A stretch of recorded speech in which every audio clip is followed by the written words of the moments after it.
Good morning sa inyo lahat. Good morning sa inyo lahat. At yung ating mga movie rider dyan, good evening. Maraming confused about sa uniform. Okay? First uniform po, ito po yung ating official jersey ni Movit. Okay? Umaga at gabi, allowed po to, ha? Official jersey. Ibig sabihin, galing po kay Movit na binigay na uniform. Make sure nyo po yun, ha? Ito po yung pinakauna nating uniform. At higit sa lahat, yung ating helmet.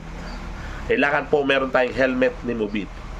Kung wala kayong helmet ni Movit, hindi kayo nabigyan, pwede kayong bumili doon sa ating official, sa ating Grab Marikina warehouse.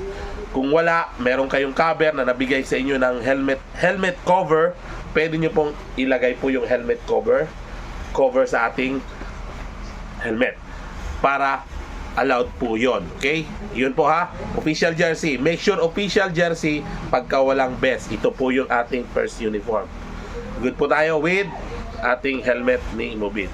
Naka-pants at higit sa lahat, naka-close shoes. Okay? Ito po yan. Pag sinabing official, kahit yung mga luma, allowed po yon. Yung mga dating sinaunang binigay ni Movit, official din po yon. Kasama po yon sa ating official uniform. Ito naman yung ating pangalawang uniform, okay? Ito ang aking Movit Group Community. Uniform namin to.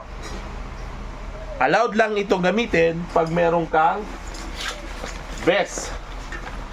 Pag may vest ka sa iyong uniform.